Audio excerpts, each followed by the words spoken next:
नमस्कार, आप देख रहे हैं खबरों का सबसे विश्वसनीय और धमाकेदार बुलेटिन न्यूज ब्लास्ट और आपके साथ में विजेंद्र सोलंकी। तमिलनाडु के सलेम में प्रधानमंत्री मोदी की रैली और सलेम में प्रधानमंत्री मोदी ने रोड शो भी किया। रोड शो के बाद प्रधानमंत्री मोदी ने जनसभा को संबोधित किया और जनसभा को संबोधित करते हुए प्रधानमंत्री मोदी ने कहा कि जनता विकास के लिए वोट करे। तमिलनाडु कह रहा अब की बार 400 पार, आत्मनिर्भर भारत के लिए 400 पार, तमिलनाडु का भाग्य बदलेंगे और विपक्ष के इरादे खुलकर सामने आ गए। विपक्ष ने शक्ति के विनाश का ऐलान किया। तमिलनाडु में कन्याकुमारी शक्ति पीठ है और विपक्ष शक्ति के विनाश की बात कह रहा है।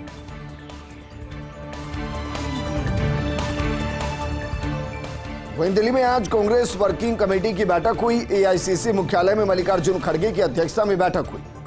इस दौरान सोनिया गांधी, राहुल गांधी, प्रियंका गांधी, मुकुल वासनिक, मीरा कुमार, कुमारी शैलजा, भंवर जितेंद्र सिंह, केसी वेणुगोपाल, चरणजीत सिंह चन्नी, वीरप्पा मोइली, पी चिदम्बरम, सचिन पायलट, रणदीप सिंह सुरजेवाला, अविनाश पांडे, दिग्विजय सिंह, अजय माकन, जयराम रमेश, अंबिका सोनी, हेमंत कुमार, हरीश रावत बैठक में मौजूद रहे। लोकसभा चुनाव की बाकी सीटों समेत कई मुद्दों पर इस दौरान चर्चा की गई।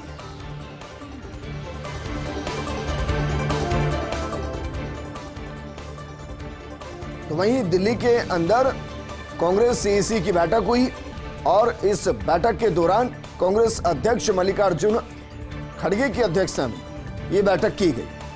सोनिया गांधी सहित कई नेता सीईसी की बैठक में मौजूद रहे। लोकसभा की शेष सीटों को लेकर हो रहा बैठक में मंथन और राजस्थान की सीटों को लेकर शाम 7 बजे चर्चा होगी। पीसीसी चीफ डोटासरा, प्रभारी रंधावा और टीकाराम जूली इस दौरान मौजूद रहेंगे।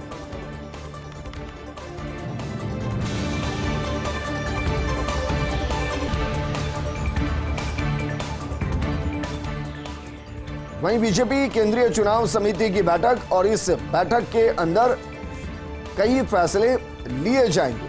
कल शाम बीजेपी मुख्यालय में बैठक आयोजित होगी और बैठक में राजस्थान के कुछ नामों पर चर्चा संभव है। केंद्रीय चुनाव समिति की बैठक में बाकी बचे नामों पर मोहर लगेगी। 10 नामों पर बात अभी बननी है। कल दिल्ली में बीजेपी कोर ग्रुप की बैठक हुई थी। पैनल तैयार किया गया।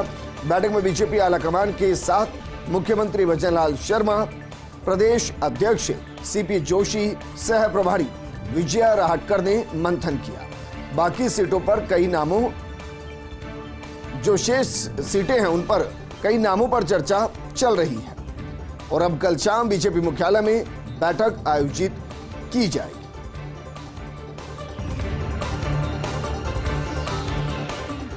आगे बढ़ते हैं और बात करते हैं। पशुपति पारस ने केंद्रीय मंत्री पद से इस्तीफा दे दिया है। पीएमओ को भेजा है अपना इस्तीफा और बिहार की सियासत में कई बदलाव देखने को मिले हैं। इस्तीफा देने के बाद पशुपति पारस ने कहा, मैंने अपना इस्तीफा भेज दिया है और इस्तीफा भेजने के साथ उन्होंने कहा कि हमारी पार्टी और मेरे साथ नाइंसाफी हुई है क्योंकि चिराग पासवान की पार्टी को 5 टिकट बीजेपी ने दी है। पार्टी नेताओं से बात करने के बाद आगे का फैसला लूंगा। मैं आज भी प्रधानमंत्री मोदी का शुक्रगुजार हूं। मैं एनडीए में वफादारी से रहा हूं।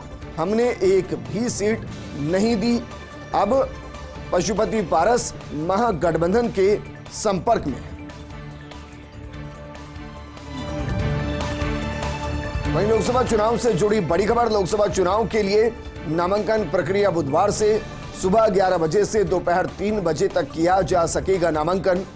नामांकन के लिए प्रत्याशी सहित 5 ही व्यक्ति आरओ कक्ष में प्रवेश कर सकेंगे। नामांकन भरने पहुंचे व्यक्ति के काफिले में 3 वाहनों की ही परमिशन दी गई है, प्रवेश की परमिशन दी गई। 20 से 27 मार्च तक कार्य दिवसों में नामांकन पत्र किए जा सकेंगे प्रस्तुत।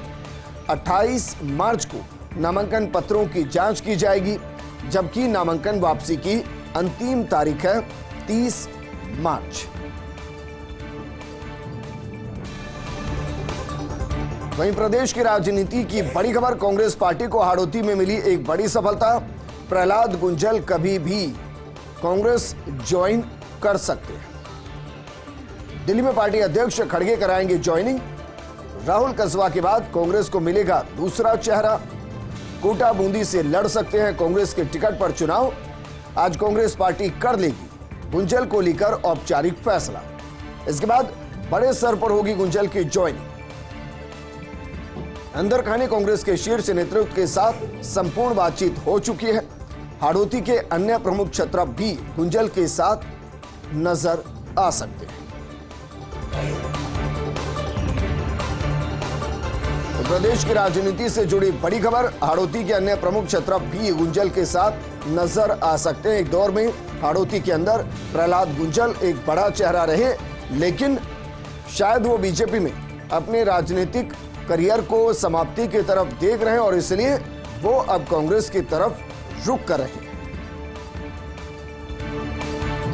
वहीं आचार संहिता के बाद आमजन का सी विजिल ऐप पर भरोसा। महज 48 घंटे में प्रदेश भर से 266 से ज्यादा शिकायतें प्राप्त हुई, जिनमें से रिटर्निंग ऑफिसर ने 111 शिकायतों को सही पाया और चुनाव आयोग द्वारा तय समय सीमा में निस्तारण किया गया। 18 शिकायतें रिटर्निंग ऑफिसर द्वारा खारिज की गई, जबकि 6 शिकायतें अभी जांच दलों और आरओ द्वारा निर्णय के लिए लंबित है। इसके अलावा 135 शिकायतों को जिला नियंत्रण कक्ष की टीमों ने अपने स्तर पर खारिज कर दिया। सबसे ज्यादा 144 शिकायतें अवैध पोस्टर बैनर के संबंध में, 98 पर कार्रवाई, 44 से शिकायतें खारिज कर दी गई और बाकी 2 पर कार्रवाई प्रक्रियाधीन है, यानी कि कार्रवाई चल रही है। वहीं सी विजिल पर आदर्श आचार संहिता की सबसे ज्यादा 74 शिकायतें टोंक से मिली है। सबसे ज्यादा कार्रवाई भी टोंक जिले के रिटर्निंग ऑफिसर ने की है, जहां 64 शिकायतों का निस्तारण किया गया। इस ऐप के जरिए अधिकतम 100 मिनट में मिली शिकायतों का समाधान होगा। वहीं लोकसभा चुनाव के लिए ड्राई डे दिवस घोषित किया गया। पहले चरण के लिए 17 अप्रैल शाम 6 बजे से 19 अप्रैल शाम 4 बजे तक रहेगा ड्राई डे। संबंधित 12 लोकसभा क्षेत्रों में रहेगा सूखा दिवस। दूसरे चरण के लिए 24 अप्रैल शाम 6 बजे से 26 अप्रैल शाम 6 बजे तक सूखा दिवस रहेगा। संबंधित 13 लोकसभा क्षेत्रों में रहेगा सूखा दिवस। मतगणना वाले दिन 4 जून को पूरे राज्य में रहेगा सूखा दिवस। बागीदोरा उपचुनाव के लिए संबंधित निर्वाचन क्षेत्र और उसके 3 किलोमीटर की सीमा में रहेगा सूखा दिवस। मतदान समाप्ति के 48 घंटे पूर्व से रहेगा सूखा दिवस, यानी कि ड्राई डे। और ड्राई डे का मतलब होता है कि जितनी भी आपकी मदिरा से जुड़ी दुकानें होंगी, जितने भी मदिरा से जुड़े बार होंगे, वो बंद रहेंगे। आईएफएस विनय कुमार रूस से भारत के नए राजदूत नियुक्त हुए। भारतीय विदेश सेवा के 1992 बैच के अधिकारी हैं विनय कुमार। अभी म्यांमार में भारत के राजदूत के रूप में सेवाएं दे रहे हैं। विनय कुमार के जल्द ही कार्यभार संभालने की उम्मीद है। पवन कपूर की जगह लेंगे आईएफएस विनय कुमार। हाल ही में नए सचिव पश्चिम नियुक्त किए गए हैं पवन कपूर, और रूस में विदेश मंत्रालय में किया गया है सचिव पश्चिम नियुक्त। वहीं पश्चिम बंगाल में 24 घंटे के अंदर बदला गया डीजीपी। चुनाव आयोग ने 24 घंटे के अंदर ही विवेक सहाय को हटा दिया। पश्चिम बंगाल के नए डीजीपी होंगे संजय मुखर्जी। चुनाव आयोग ने संजय मुखर्जी के नाम पर मोहर लगा दी। विवेक सहाय को वरिष्ठता क्रम के आधार पर किया गया था नियुक्त, लेकिन मई के पहले सप्ताह में सेवानिवृत्त हो रहे थे विवेक सहाय।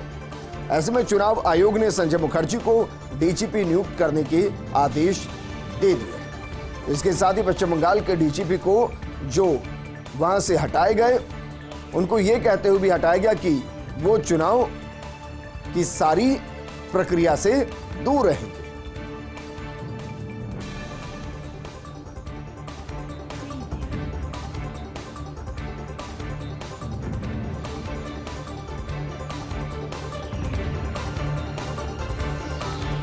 प्रदेश के अस्पतालों के ओपीडी का 1 अप्रैल से समय बदल जाएगा। मेडिकल कॉलेज के अस्पतालों में सुबह 8 बजे से शुरू होगी ओपीडी। ग्रीष्मकालीन सत्र के तहत दोपहर 2 बजे तक चलेगी ओपीडी।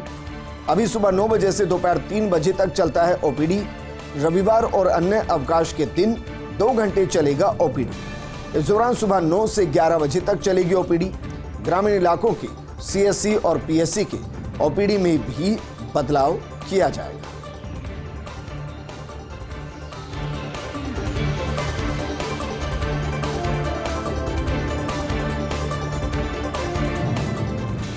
वहीं समर शेड्यूल में जयपुर एयरपोर्ट पर बढ़ेगी फ्लाइट्स की संख्या। एयरलाइन कंपनियों ने समर शेड्यूल में फ्लाइट की फ्रीक्वेंसी बढ़ाने का फैसला किया है। इस दौरान इंडिगो ने अहमदाबाद, बेंगलुरु, चंडीगढ़ और लखनऊ के लिए फ्लाइट्स की संख्या बढ़ाने का प्रस्ताव दिया है। एयरलाइंस एयर ने दिल्ली के लिए 5 अतिरिक्त फ्लाइट शुरू करने की घोषणा की। एयर एशिया ने मुंबई के लिए 3 अतिरिक्त फ्लाइट शुरू करने का प्रस्ताव रखा है। एयर इंडिया एक्सप्रेस ने बेंगलुरु के लिए 7 अतिरिक्त फ्लाइट, जबकि कोलकाता के लिए 12 अतिरिक्त फ्लाइट का प्रस्ताव दिया है। वहीं स्पाइस जेट ने अहमदाबाद, अयोध्या और दिल्ली के लिए नई उड़ानों की संख्या बढ़ाने का फैसला किया। थाई एयर एशिया, सलाम एयर और स्पाइस जेट ने बैंकॉक, मस्कट और दुबई के लिए अतिरिक्त नई उड़ानों की घोषणा की।